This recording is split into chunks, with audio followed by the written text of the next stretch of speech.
What's up, YouTube? It's your boy, Tony Mack, a return of the Mack. What's happening? How y'all doing? Hope y'all having a great day and a great discussion, y'all. Got a little bit to talk about, man. You know, I want to bring up LeBron James and Bronny James making history for the NBA and all the people what they hate for it or opinions or speculation of why Bronny got to the league. But also, I want to talk about the BET Awards, man. Did y'all see the BET Awards yesterday? Did y'all see them? Y'all did?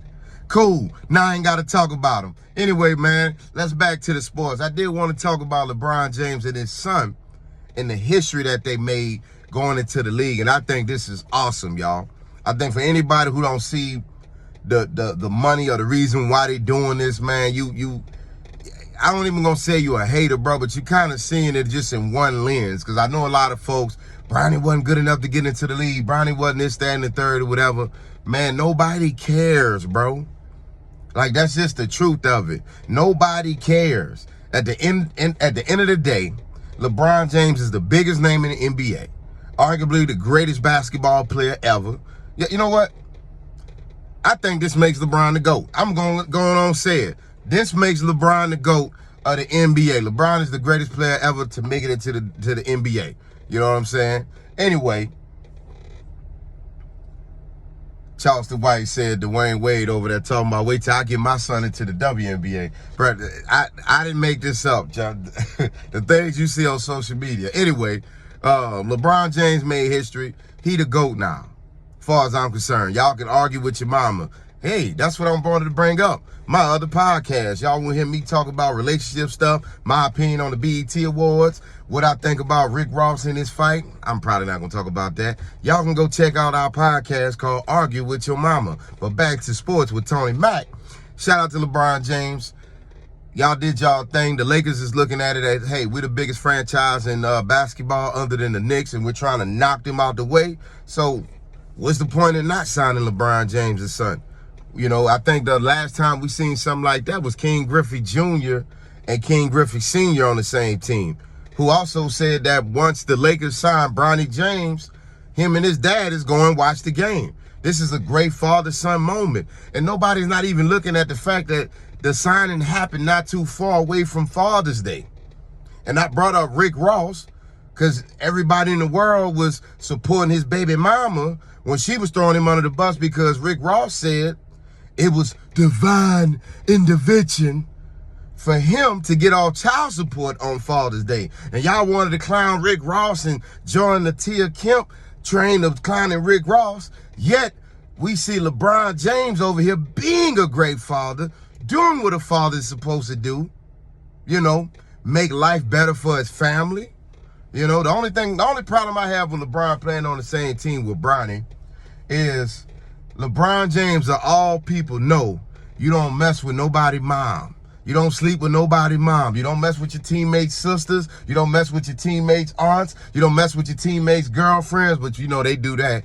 But you definitely don't sleep with your teammates' mom. And now Bronny James got to be on the team with a nigga that's banging his mom. Now that's disrespectful, LeBron. That's terrible, dog. Like, could you imagine them having debates like, yeah, Dad, you don't get them like this. It don't matter, son. I can go home and your mom. Like, ain't nothing you can say about that. Then it's whack for Bronny because, like, he gonna want to do some young man stuff, LeBron. You know what I'm saying? With the young cats with a bunch of millions of dollars do. He gonna want to do that. Now, he can't do that with somebody telling him he got a curfew. You know what I'm saying? Now he on the team with your dad. Like, and if you respect your father, like, it's still certain things you ain't gonna do in front of him. Some things. You know, we got other situations where the fathers is just as ignorant as the sons, and we ain't knocking that either. Hey, long as y'all doing it together, father and son, you know what I mean? No, kinda. I'm gonna leave it at the kind. Long as y'all are doing father and son things together, but I think it's gonna be pretty good. Now, as far as how they play together as teammates, I think this kind of works for their game. Now, we all know Bronny James about to be up in that summer league because you're not your dad. You're not a first round, you're not a first pick in the NBA draft, but we know that you are the future and the franchise player for the team. Nah, he gonna have to work in that summer league and earn his spot with the Lakers. But if you think that Bronny James is not gonna have a moment where you got LeBron James Sr. and LeBron James Jr. on the court at the same time and the NBA not gonna make that happen, at least for a photo opportunity, you're out of your mind. Now, as far as how they play the game together, Bronny James is a good lockdown on-ball defender. He's very good at defending point guards. Paul's no Diddy, but he's very good at defending point guards. You know what I'm saying? And he's also a great set shooter with athleticism. Why is that important? We all know when you play on a team with LeBron James, just because your position say point guard does not mean you about to be a point guard, because everybody know LeBron James is pretty much going to run the offense for probably 60 to 70% of the plays. And he's on a team with a son that's a great set shooter. We know how LeBron likes to play with set shooters. Kevin Love became a set shooter. Danny Green, set shooter. Kyle Korver, set shooters. J.R. Smith, when he came to the Cleveland Cavaliers, set shooter. We know LeBron like playing with guys that like get to a spot and shoot. Now, when you put LeBron on a team with your typical point guards, guys that need the ball in their hand to make things happen, i.e. a Russell Westbrook, don't look good. Everybody thought Russell Westbrook couldn't play anymore. Disrespecting his name, calling him Westbrook. Oh, man, it's the worst thing to happen to the Lakers. LeBron James and Westbrook playing with this bum Westbrook, not understanding that, no, LeBron James' style of play and Russell Westbrook's style of play does not match well together. Both of them need the ball in their hands. Now look at Russell Westbrook go to the LA Clippers and say, you know what? Just to stay in LA, I'll be a sixth man. Y'all can bring James Harden over here. I'll come off the bench. And what he did, come off the bench and dominated, showed y'all he's still one of the most elite point guards in the league. I'm not saying he's top 5, but he's showing you that he's worth every penny in the NBA and even more. You know what I'm saying? He's showing you Russell still got some good years left in the NBA, and he just don't work well with another playmaker. Sometimes it doesn't. Sometimes it matters who you got on the team. That's all I'm saying. And LeBron James, he liked playing with point guards and big men that likes to get on spots and stay there and shoot. It gives him space on the floor when he calls a pick and roll, and he can bully to the goal and embarrass somebody at the rim. It makes it easy for him, and it's smart basketball. As the NBA call him, a cerebral assassin. That's how LeBron likes to play. He knows if we're playing 5-on-5 and I can draw a double team, somebody's open. And if they're open, wide open in the corner and can shoot a shot, why not give it to them? But some people would say, oh, that's being too passive. Smart people would say that's having a high IQ for basketball, right? So I like it, man. Also, we shouldn't be surprised about Paul George signing with the Philadelphia 76ers. Didn't we just see that interview not too long ago with him and Joel Embiid? And Joel Embiid was signaling to the 76ers like, hey, get him, pick him up. This the piece we needed. Let's roll. We already knew at that point the deal was already signed, allegedly. It was alleged that Paul George wasn't already signed. We already knew Paul George wanted out of LA. It's time for another spot. And I like that he's going to Philadelphia. I think it'll help Joel Embiid stay a little healthier because he won't be required to do so much for the 76ers to win. Tyrese Maxey, a dog. I like it. Now, Boston, if y'all get back to the finals, it'll mean something because you skated this year. Let's be 100. There was no team really that could beat Boston. They stacked top to bottom, and I can't hate on them just because they're a great team, even though I want to, because I'm so not a fan of the Boston Celtics. Like, who really is? Like, think about it. They just won a championship, and nobody outside of Boston or Massachusetts as a state gave any you-know-what. So, nobody cares. And y'all had it easy when y'all got Drew Holiday and Porzingis. Y'all had an all-star lineup. It was like the Golden State Warriors all over again. Nobody cares. But if y'all win again this year, with what they doing over there in Philadelphia, if Philadelphia, everybody can stay healthy, Joel Embiid, Paul George, Tyrese Maxey, I think we'll have a good East. New York, y'all missing a few pieces. I think Brandon Ingram, his time in New Orleans is up. I think the New York Knicks will be beautiful for both parties.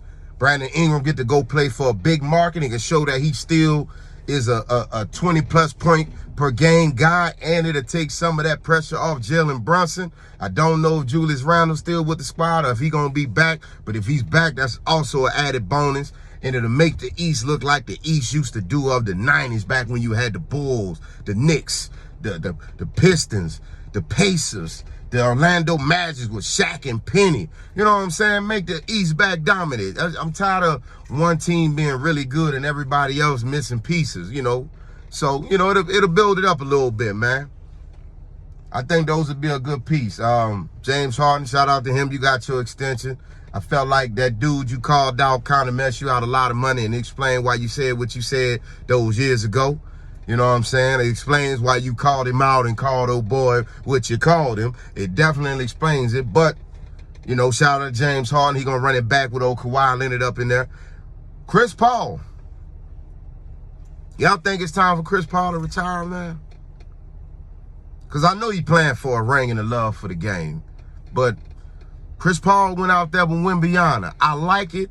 You know, Chris Paul is a smart point guard. He plays the game the way it should be played, and he's going to be coached by a coach that coached the game the way it should be coached, and Greg Popovich.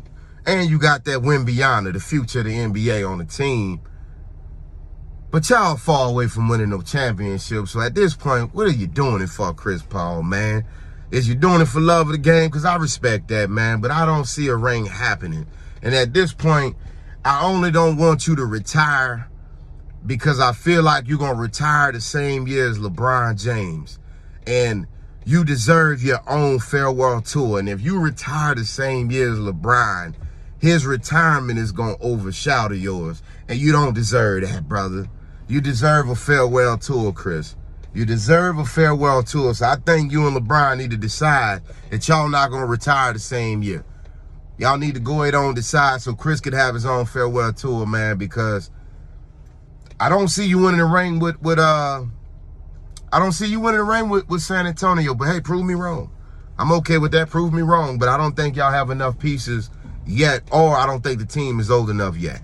You know, maybe Chris going over there for some veteran leadership. Maybe he's there to just coach Wembanyama or something. I don't know. You know, I don't know. I see Chris Paul as a good head coach, though. He definitely going to get a ring as a head coach. I can see that. Also a team I'm kind of surprised about. You know, y'all ever watch Gil's Arena? Shout out to Gil's Arena. Swaggy P was on there, and he said he had an announcement that him and Kevin Durant was chilling, and Kevin Durant said that they're going to sign a free agent that's going to make the the Phoenix Suns the best team in the league. Kevin Durant said that they're going to sign somebody in the offseason that's going to make the Phoenix Suns the best team in the league. And I was thinking maybe they was going to bring back Chris Paul because they really need a facilitator. Or maybe him and Russell Westbrook was going to run it back one more time because they need a facilitator. That is the only thing the Phoenix Suns, well, in defense, a lot of defense. But they need somebody to run the point to set up all those scores. I mean, y'all really got swept in the first round of the playoffs last year. So who is going to be this guy that's going to make y'all the best team in the league that Kevin Durant allegedly said to Swaggy P? But I saw they signed Mason Plumlee. And I ain't got nothing against Mason Plumlee, but that can't be the guy you was talking about, KD. Like, you know, Mason is a great defender. You know, he'll help y'all defend the paint and all that. Like, he like to get block shots and protect the rim. But y'all problem is y'all don't have anybody to facilitate, man. And y'all don't play defense. The comedian Ryan Davis said this to you last year. You disagreed with him, and getting put out the first round in the playoffs later, I think he's ringing a bell to you, dog. Now, I don't know more about basketball than Kevin Durant. I'm not saying I can play Kevin Durant. Hell, I tried to play Kevin Durant on 2K and got my ass whooped. So I'm not saying I'm better than Kevin Durant in any kind of way, but I felt like that was some bullshit you said to Swaggy P when you said that the person y'all was going to sign in the offseason was going to make y'all the best team in the league. Y'all ain't even the best team in the West. Right now, I still got Denver as the best team in the West unless they run into Minnesota.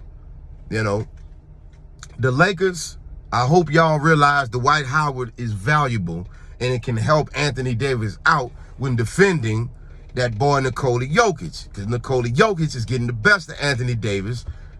The last meetings they've been playing. And I only think because AD really want to play the 4. That's why he's comfortable playing. He's a finesse player. You can do that if you bring Dwight Howard to the team. Dwight Howard can go out there with 6 fouls in less than 20 minutes and still be effective. He's going to get rebounds. And it's going to be very physical, Nikola Jokic. Not in the way y'all thinking, but he's going to be physical in the way of basketball, not balls. Anyway, y'all, thank y'all for tuning in. Tony Mack, thank y'all. We love y'all. If y'all like hearing about the relationship side of things, you're not going to find it on this channel, but please go look up my other channel, Argue With Your Mama. Matter of fact, I'm going to leave a link in the description for y'all. Thank y'all for tuning in. Tony Mack, where it's always real, but it's always love. Peace.